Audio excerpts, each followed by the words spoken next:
श्रीमद्भागवत गीता चौथा अध्याय। श्री भगवान बोले, मैंने इस अविनाशी योग को सूर्य से कहा था। सूर्य ने अपने पुत्र वैवस्वत मनु से कहा और मनु ने अपने पुत्र राजा इक्ष्वाकु से कहा। हे परंतप अर्जुन, इस प्रकार परंपरा से प्राप्त इस योग को राजर्षियों ने जाना, किंतु उसके बाद वह योग बहुत काल से इस पृथ्वीलोक में लुप्तप्राय हो गया। तू मेरा भक्त और प्रिय सखा है, इसलिए वही यह पुरातन योग आज मैंने तुझको कहा है, क्योंकि यह बड़ा ही उत्तम रहस्य है, अर्थात गुप्त रखने योग्य विषय है।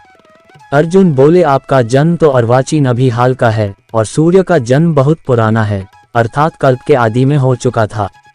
तब मैं इस बात को कैसे समझूं कि आप ही ने कल्प के आदि में सूर्य से यह योग कहा था। श्री भगवान बोले, हे परंतप अर्जुन, मेरे और तेरे बहुत से जन्म हो चुके हैं, उन सब को तू जानता, किंतु मैं जानता हूँ। मैं अजन्मा और अविनाशी स्वरूप होते हुए भी तथा समस्त प्राणियों का ईश्वर होते हुए भी अपनी प्रकृति को अधीन करके अपनी योगमाया से प्रकट होता हूँ। हे भारत, जब जब धर्म की हानि और अधर्म की वृद्धि होती है, तब तब ही मैं अपने रूप को रचता हूँ, अर्थात साकार रूप से लोगों के सम्मुख प्रकट होता हूँ। साधु पुरुषों का उद्धार करने के लिए, पाप कर्म करने वालों का विनाश करने के लिए और धर्म की अच्छी तरह से स्थापना करने के लिए मैं युग युग में प्रकट हुआ करता हूँ। हे अर्जुन, मेरे जन्म और कर्म दिव्य अर्थात निर्मल और अलौकिक हैं। इस प्रकार जो मनुष्य तत्व से सर्वशक्तिमान सच्चिदानंद घन परमात्मा अज, अविनाशी और सर्वभूतों के परम गति तथा परम आश्रय हैं, वे केवल धर्म को स्थापन करने और संसार का उद्धार करने के लिए ही अपनी योगमाया से सगुण रूप होकर प्रकट होते हैं। इसलिए परमेश्वर के समान सुहृद, प्रेमी और पतित पावन दूसरा कोई नहीं है। ऐसा समझकर जो पुरुष परमेश्वर का अनन्य प्रेम से निरंतर चिंतन करता हुआ आसक्ति रहित संसार में बरतता है, वही उनको तत्व से जानता है, जान लेता है। वह शरीर को त्याग कर फिर जन्म को प्राप्त नहीं होता, किंतु मुझे ही प्राप्त होता है। पहले भी जिनके राग, भय और क्रोध सर्वथा नष्ट हो गए थे और जो मुझ में अनन्य प्रेम पूर्वक स्थित रहते थे, ऐसे मेरे आश्रित रहने वाले बहुत से भक्त उपर्युक्त ज्ञान रूप तप से पवित्र होकर मेरे स्वरूप को प्राप्त हो चुके हैं। हे अर्जुन, जो भक्त मुझे जिस प्रकार भजते हैं, मैं भी उनको उसी प्रकार भजता हूँ, क्योंकि सभी मनुष्य सब प्रकार से मेरे ही मार्ग का अनुसरण करते हैं। इस मनुष्यलोक में कर्मों के फल को चाहने वाले लोग देवताओं का पूजन किया करते हैं, क्योंकि उनको कर्मों से उत्पन्न होने वाली सिद्धि शीघ्र मिल जाती है। ब्राह्मण, क्षत्रिय, वैश्य और शूद्र, इन चार वर्णों का समूह गुण और कर्मों के विभाग पूर्वक मेरे द्वारा रचा गया है। इस प्रकार उस सृष्टि रचनादि कर्म का कर्ता होने पर भी मुझ अविनाशी परमेश्वर को तू वास्तव में अकर्ता ही जान।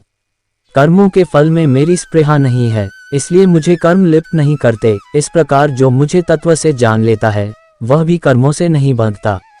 पूर्व काल में मुमुक्षुओं ने भी इस प्रकार जानकर ही कर्म किए हैं, इसलिए तू भी पूर्वजों द्वारा सदा से तू किए जाने वाले कर्मों को ही कर। कर्म क्या है और अकर्म क्या है, इस प्रकार इसका निर्णय करने में बुद्धिमान पुरुष भी मोहित हो जाते हैं। इसलिए वह कर्म तत्व मैं तुझे भली भांति समझा कर कहूँगा, जिसे जानकर तू अशुभ से अर्थात कर्म बंधन से मुक्त हो जाएगा। कर्म का स्वरूप भी जानना चाहिए और अकर्म का स्वरूप भी जानना चाहिए तथा विकर्म का स्वरूप भी जानना चाहिए, क्योंकि कर्म की गति गहन है। जो मनुष्य कर्म में अकर्म देखता है और जो अकर्म में कर्म देखता है, वह मनुष्यों में बुद्धिमान है और वह योगी समस्त कर्मों को करने वाला है। जिसके संपूर्ण शास्त्र सम्मत कर्म बिना कामना और संकल्प के होते हैं तथा जिसके समस्त कर्म ज्ञान रूप अग्नि के द्वारा भस्म हो गए हैं, उस महापुरुष को ज्ञानी जन भी पंडित कहते हैं। जो पुरुष समस्त कर्मों में और उनके फल में आसक्ति का सर्वथा त्याग करके संसार के आश्रय से रहित हो गया है और परमात्मा में नित्य तृप्त है, वह कर्मों में भली भांति बरतता हुआ भी वास्तव में कुछ भी नहीं करता। जिसका अंतःकरण और इंद्रियों के सहित शरीर जीता हुआ है और जिसने समस्त भोगों की सामग्री का परित्याग कर दिया है, ऐसा आशा रहित पुरुष केवल शरीर संबंधी कर्म करता हुआ भी पापों को नहीं प्राप्त होता। जो बिना इच्छा के अपने आप प्राप्त हुए पदार्थ में सदा संतुष्ट रहता है, जिसमें ईर्ष्या का सर्वथा अभाव हो गया है, जो हर्ष शोक आदि द्वंद्वों से सर्वथा अतीत हो गया है, ऐसा सिद्धि और असिद्धि में सम रहने वाला कर्मयोगी कर्म करता हुआ भी उनसे नहीं बंधता। जिसकी आसक्ति सर्वथा नष्ट हो गई है, जो देहाभिमान और ममता से रहित हो गया है, जिसका चित्त निरंतर परमात्मा के ज्ञान में स्थित रहता है, ऐसा केवल यज्ञ संपादन के लिए कर्म करने वाले मनुष्य के संपूर्ण कर्म भली भांति विलीन हो जाते हैं। जिस यज्ञ में अर्पण अर्थात सुवा आदि भी ब्रह्म है और हवन किए जाने योग्य द्रव्य भी ब्रह्म है तथा ब्रह्मरूप कर्ता के द्वारा ब्रह्म रूप अग्नि में आहुति देना रूप क्रिया भी ब्रह्म है, उस ब्रह्म कर्म में स्थित रहने वाले योगी द्वारा प्राप्त किए जाने योग्य फल भी ब्रह्म ही है। दूसरे योगीजन देवताओं के पूजन रूप यज्ञ का ही भली भांति अनुष्ठान किया करते हैं और अन्य योगीजन परब्रह्म परमात्मा रूप अग्नि में अभेद दर्शन रूप यज्ञ के द्वारा ही आत्मरूप यज्ञ का हवन किया करते हैं। अन्य योगीजन श्रोत्र आदि समस्त इंद्रियों को संयम रूप अग्नियों में हवन किया करते हैं और दूसरे योगी लोग शब्द आदि समस्त विषयों को इंद्रिय रूप अग्नियों में हवन किया करते हैं। दूसरे योगीजन इंद्रियों की संपूर्ण क्रियाओं को और प्राणों की समस्त क्रियाओं को ज्ञान से प्रकाशित आत्मसंयम योग रूप अग्नि में हवन किया करते हैं। कई पुरुष द्रव्य संबंधी यज्ञ करने वाले हैं, कितने ही तपस्या रूप यज्ञ करने वाले हैं तथा दूसरे कितने ही योग रूप यज्ञ करने वाले हैं, कितने ही अहिंसादि तीक्ष्ण व्रतों से युक्त यत्नशील पुरुष स्वाध्याय रूप ज्ञान यज्ञ करने वाले हैं। दूसरे कितने ही योगीजन अपान वायु में प्राणवायु को हवन करते हैं, वैसे ही अन्य योगीजन प्राणवायु में अपान वायु को हवन करते हैं तथा अन्य कितने ही नियमित आहार करने वाले प्राणायाम परायण पुरुष प्राण और अपान की गति को रोककर प्राणों को प्राणों में ही हवन किया करते हैं। ये सभी साधक यज्ञों द्वारा पापों का नाश कर देने वाले और यज्ञों को जानने वाले हैं। हे कुरुश्रेष्ठ अर्जुन, यज्ञ से बचे हुए अमृत का अनुभव करने वाले योगीजन सनातन परब्रह्म परमात्मा को प्राप्त होते हैं और यज्ञ न करने वाले पुरुष के लिए तो यह मनुष्यलोक भी सुखदायक नहीं है, फिर परलोक कैसे सुखदायक हो सकता है। इसी प्रकार और भी बहुत तरह के यज्ञ वेद की वाणी में विस्तार से कहे गए हैं।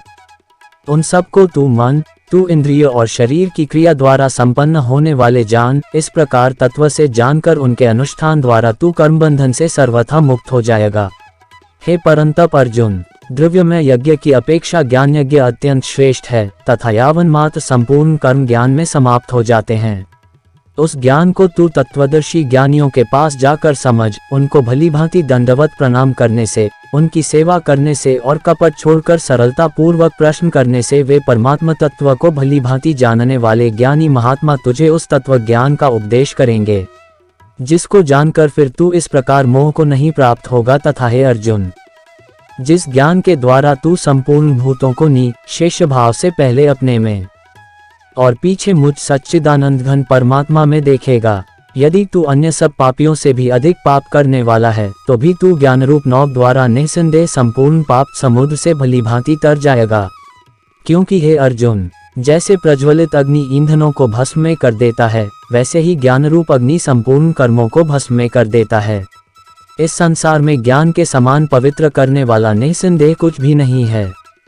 उस ज्ञान को कितने ही काल से कर्मयोग के द्वारा शुद्धांत करण हुआ मनुष्य अपने आप ही आत्मा में पा लेता है। जितेंद्रिय, साधन परायण और श्रद्धावान मनुष्य ज्ञान को प्राप्त होता है तथा ज्ञान को प्राप्त होकर वह बिना विलंब तत्काल ही भगवत प्राप्ति रूप परम शांति को प्राप्त हो जाता है। विवेकहीन और श्रद्धारहित संशय युक्त मनुष्य परमार्थ से अवश्य भ्रष्ट हो जाता है। ऐसे संशय युक्त मनुष्य के लिए न ये लोक है, न परलोक है और न सुख ही है। हे धनंजय, जिसने कर्मयोग की विधि से समस्त कर्मों का परमात्मा में अर्पण कर दिया है और जिसने विवेक द्वारा समस्त संशयों का नाश कर दिया है, ऐसे वश में किए हुए अंतःकरण वाले पुरुष को कर्म नहीं बांधते। इसलिए हे भरतवंशी अर्जुन, तू हृदय में स्थित इस ज्ञानजनित अपने संशय का विवेक ज्ञान रूप तलवार द्वारा छेदन करके समत्व रूप कर्मयोग में स्थित हो जा और युद्ध के लिए खड़ा हो जा। ओम तत्सदिति श्रीमद्भगवद्गीता सुपनिषत्सु ब्रह्म विद्यायां योग शास्त्रे श्री कृष्ण अर्जुन संवादे ज्ञान कर्म संन्यास योगो नाम चतुर्थोऽध्यायः। यारे दोस्तों, आपको भागवत गीता जी में महाभारत के संवाद की कथा सुनने में आनंद मिला हो तो वीडियो को अपने मित्रों और परिवार के सदस्यों को शेयर करें, वीडियो को लाइक करें, आपके अपने इस चैनल को सब्सक्राइब करें, जिससे हमें आपके लिए ऐसी ही अच्छी वीडियो बनाने के लिए मोटिवेशन मिले। आपका वीडियो को पूरा देखने के लिए आप सभी मित्रों का हृदय से धन्यवाद।